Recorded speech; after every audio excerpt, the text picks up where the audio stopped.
Oi, gente! Eu sou Fernanda Novaes e esse é o Moça, Você é Cinéfila? Hoje eu tô aqui para falar sobre um dos gêneros mais completos e antigos de Hollywood, o western. O western está entre os primeiros gêneros de filmes narrativos da história, quando no século passado Hollywood se tornou a indústria do cinema mais influente de todas. Com certeza os índios, os bandidos e mocinhos do Velho Oeste deram uma grande contribuição para o sucesso desse cinema entre o público norte-americano e, por que não, mundial.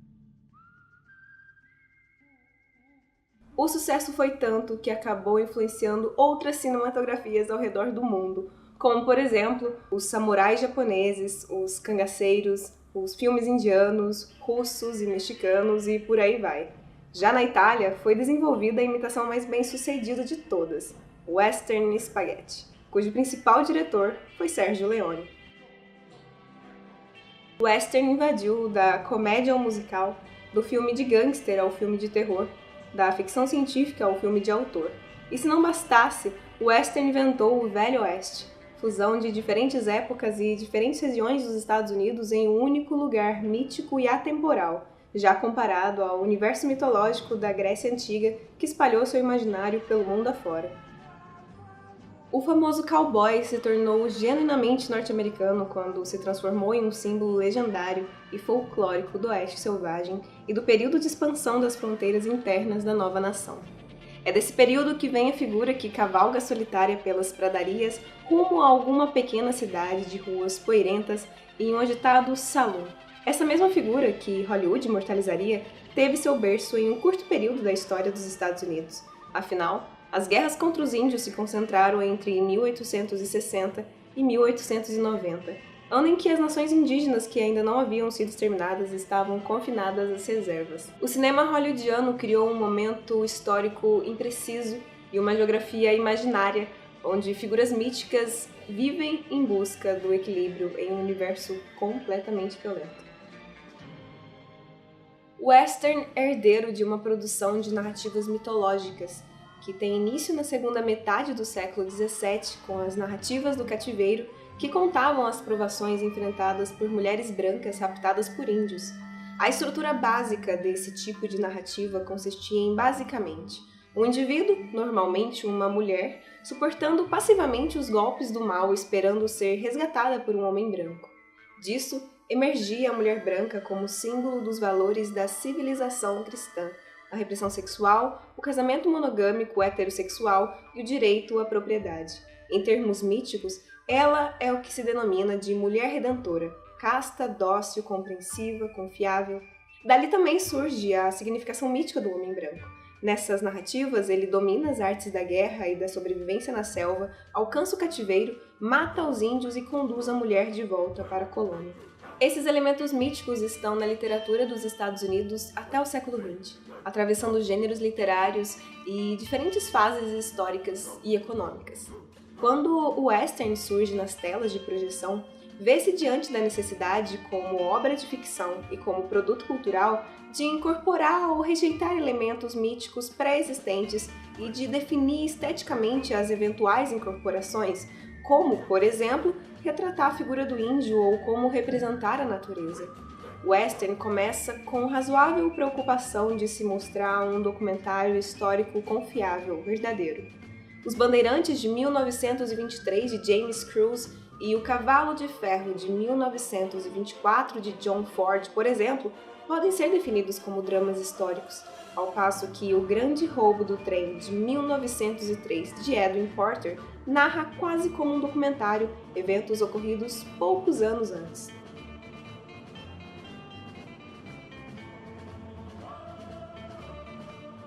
Mas com o grande acúmulo de novos filmes e com a civilização moderna, o gênero gradativamente vai perdendo função histórica para ganhar função mitológica. E como narrativa de mito, o western precisa se transformar e se adaptar para continuar servindo como veículo de expressão capaz de resolver no plano simbólico contradições não resolvidas na realidade. Afinal, uma série de acontecimentos históricos transformou os valores sociais dos Estados Unidos, como a depressão dos anos 30 e seus bolsões de miséria e migração do campo para as cidades, A Segunda Guerra Mundial e a criação da bomba atômica, a Guerra Fria e o próprio desenvolvimento tecnológico do século XX. E é nesse esforço para conservar a capacidade do gênero de se expressar e reforçar a ideologia dominante em cada momento histórico dos Estados Unidos que se definiram e se redefiniram os heróis e heroínas, os motivos, as convenções, o estilo e a estrutura narrativa do western ao longo de décadas. Apesar das fortes ligações com os valores rurais, não são as plantações ou fazendas que dominam o cenário dos filmes, mas o Monument Valley, no Arizona, e suas enormes formações de pedras cercadas de solo árido e desértico. E é nessas extensas paisagens que o embate mitológico entre o civilizado e o selvagem se desenrola. Para muitos, o grande roubo do trem de Edwin Porter de 1903 constitui o primeiro western e berço do gênero. Esse filme contava sua história visualmente, sem recurso a subtítulos, cortando de interiores para tomadas externas de modo elegante e construindo sua tensão com notável competência, considerando que, em 1903, ainda não se conhecia o uso da montagem para a criação de efeitos dramáticos. O filme de Porter também traz a primeira participação nas telas daquele que viria a ser o primeiro astro do gênero, Bronco Billy, nome artístico de Max Aronson, que, animado com o sucesso de público obtido por O Grande Roubo do Trem, sentiu-se estimulado a seguir carreira no cinema. A partir de 1909, o grande sucesso dos westerns de Bronco Billy estabeleceu o padrão para a trama e os elementos técnicos básicos do gênero, impulsionando ainda mais a produção de filmes. Até aquele ano, a forma dos westerns não estava completamente definida. Mas é quando David Griffith e Thomas Ince entram em cena na virada da primeira para a segunda década do século XX que muitas companhias de cinema surgem, lançando uma enorme quantidade de western. Quando David Griffith e Thomas Ince começaram a produzir westerns, o gênero já sofria bastante críticas por apenas repetir tudo o que havia sido feito. Porém, Griffith desempenhou um importante papel no desenvolvimento inicial do western. Entre 1908 e 1913, ele realizou alguns dos melhores westerns, período em que experimentou novas formas de filmar e contar uma história, especialmente com as possibilidades de aumentar a tensão por meio de recursos de montagem.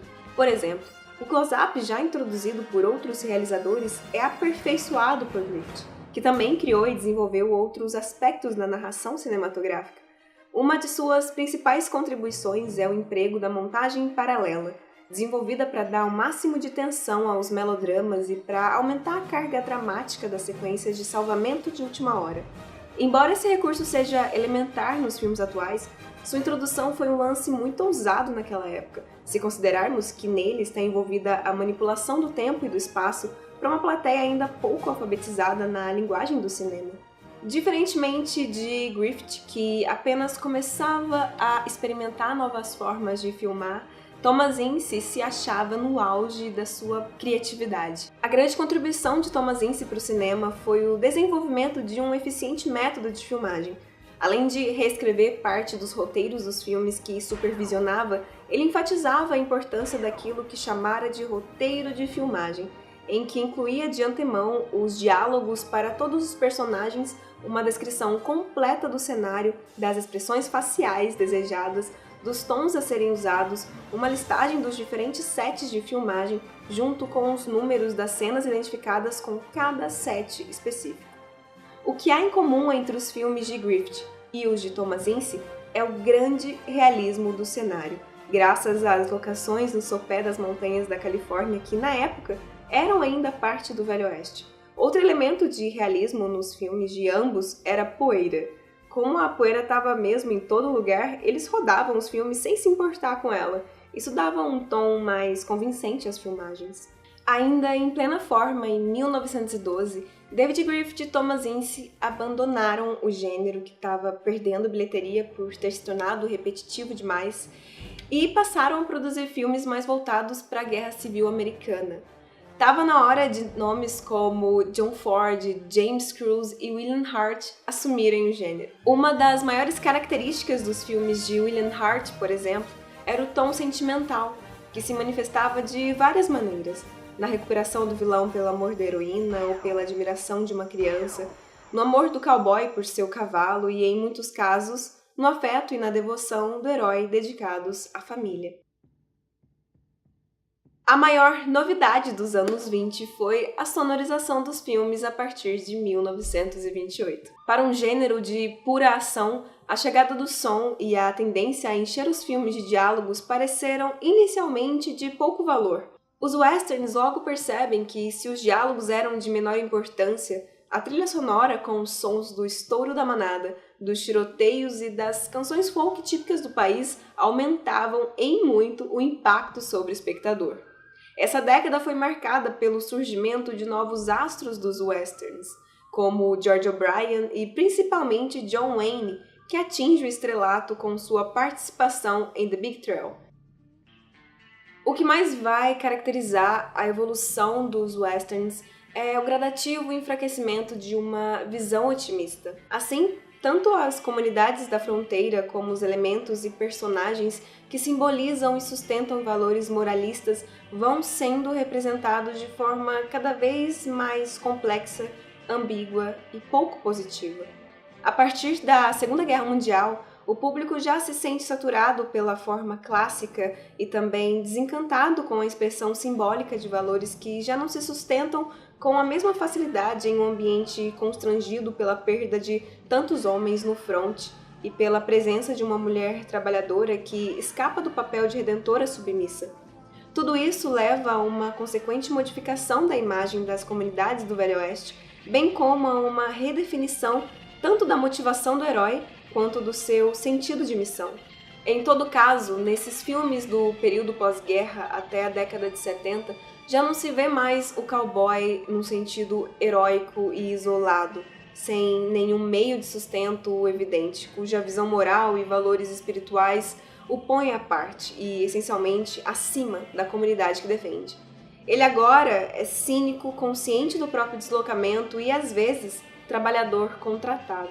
São características que o fazem menos heróico e mais próximo do cidadão comum. Na década de 60, podemos apontar filmes que anunciavam a despedida do cowboy. Em O Homem que Matou a Facínora, de 1962, John Ford apresenta a despedida nostálgica e agridoce do western e de seus ideais. A partir do ano de 1960, o western já não consegue acompanhar a modernização e a revolução de valores da sociedade americana. A produção irá diminuir e os filmes lançados revisitam o gênero, questionando. Um exemplo é Onde os Homens São Homens, de 1971, de Robert Altman. Nesse filme, uma situação ilustra o questionamento dos próprios mitos por parte destes westerns tardios, fazendo contraponto com Paixão de Fortes, no qual a comunidade salva pelo cowboy celebra a fundação da igreja em um dia ensolarado de festa. O filme de Robert Altman exibe uma sequência em que a comunidade também celebra a salvação de uma igreja, mas esta não passa de uma casca vazia onde poucos se darão ao trabalho de entrar. Portanto, um dos principais símbolos da civilização cristã na mitologia americana desde seus primórdios é apresentado como uma fachada incapaz de redimir o herói. Além dos eventos históricos já citados, a Guerra da Coreia, a derrota na Guerra do Vietnã, o surgimento da pílula anticoncepcional e o espaço social e ideológico conquistado pelas minorias e a entrada do capitalismo em seu atual estágio transnacional desatualizam definitivamente os mitos e os valores sobre os quais o western se constituiu. Um outro efeito dos desenvolvimentos históricos e culturais da sociedade norte-americana sobre o gênero foi a apropriação de suas convenções para revertê-las em favor das minorias, como, por exemplo, no filme O Pequeno Grande Homem, de 1970, de Arthur Penn, em que Custer é apresentado como estúpido e covarde e os índios são enaltecidos. Em 1922, Clint Eastwood, ele mesmo um ator conhecido pelos seus papéis em westerns hollywoodianos e italianos, protagoniza e dirige o filme Os Imperdoáveis. Aqui temos a história de uma cidadezinha do Velho Oeste cuja vida tranquila é interrompida quando uma dupla de cowboys esfaqueia uma das prostitutas da cidade.